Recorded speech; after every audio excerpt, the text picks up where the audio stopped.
হাদিস শরীফের মধ্যে এসেছে, নবী পাক বলেছেন, আমার উম্মতের জন্য খুশখবর, সুসংবাদ।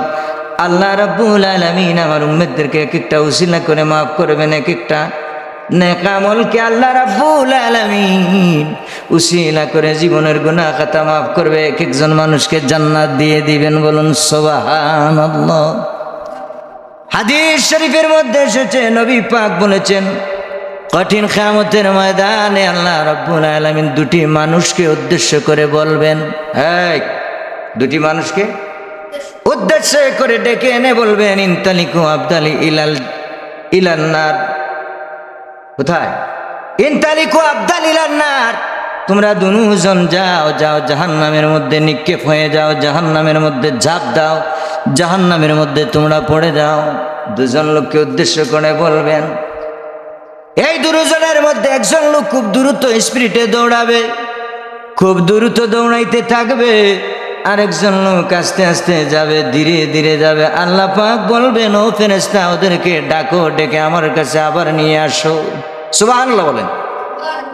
ফেরেশতারা ডাক দিয়ে দুজন লোককে ফিরাবে, তারা অর্ধপথ থেকে নিয়ে আসবে। আসার পরে তাদেরকে জিজ্ঞাসা করা হবে, তোমাদেরকে আমি বলেছিলাম তোমরা জাহান্নামে নিক্ষেপ হওয়ার জন্য, জাহান্নামের মধ্যে ঝাঁপ দেওয়ার জন্য, আগুনের মধ্যে নিক্ষেপ হওয়ার জন্য রে, তোমরা কেন রে একজন আস্তে আস্তে যাচ্ছ, একজন ধীরে ধীরে যাচ্ছ? সুবহানাল্লাহ। প্রথম লোকটা ডাক দিয়ে বলবে, আল্লাহ রাব্বুল আলামিন আপনি হুকুম করেছেন জাহান্নামের মধ্যে নিক্ষেপ হওয়ার জন্য, ঝাঁপ দেওয়ার জন্য, জাহান্নামের আগুনের মধ্যে নিক্ষেপ হওয়ার জন্য। দুনিয়ায় থাকতে আপনার একটা হুকুম আমি মানতে পারি নাই, একটা হুকুম আমি মানি নাই। আজকে যেহেতু আপনি হুকুম করেছেন, অর্ডার করেছেন, নির্দেশ দিয়েছেন আল্লাহ রাব্বুল আলামিন, তাইলে আমি দেরি করতে চাই না।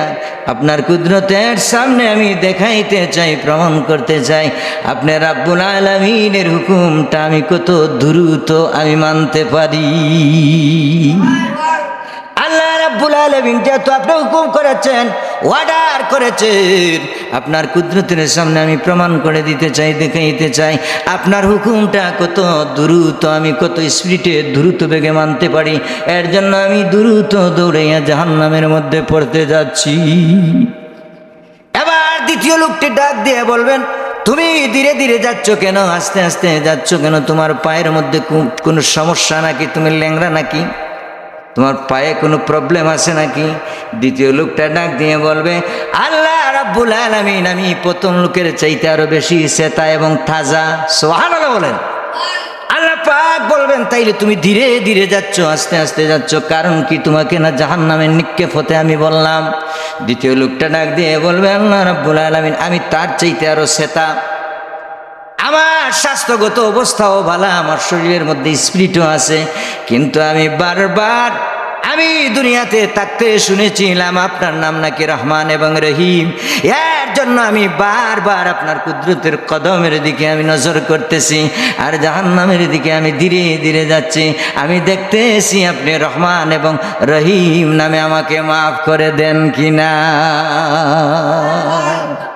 আল্লাহ রাব্বুল আলামিন সঙ্গে সঙ্গে ফেরেশতাদেরকে ডাক দিয়ে বলবেন, ও আমার ফেরেশতারা, দুজনকে সুসংবাদ দিয়ে দাও, দুজনকে খুশ খবর দিয়ে দাও, আমি রাব্বুল আলামিন ইন্নাল্লাহা ইয়াগফিরুয যুনুবা জামিয়া, আমি আমার বান্দাদেরকে আমি মাফ করে দিয়েছি। যেহেতু তারা আমার অর্ডারটাকে, হুকুমটাকে দুজন মানার জন্য সর্বোচ্চ চেষ্টা করেছে, একজন আমার কুদরতের অপেক্ষা করতেছে আমি মাফ করে দেই কিনা, কদমের দিকে বারবার তাকাচ্ছে। প্রথম লোকটা আমার হুকুম মানার জন্য দ্রুত জাহান্নামের মধ্যে নিক্ষেপ দিতে চাইছে। আমি রাব্বুল আলামিনের রহমতের মধ্যে দরিয়ার মধ্যে জুস পয়দা হয়ে যায়। আমি রাব্বুল আলামিন এদেরকে মাফ করে দিলাম, ক্ষমা করে দিলাম। ইনতালিকু আবদালিলাল জান্নাহ।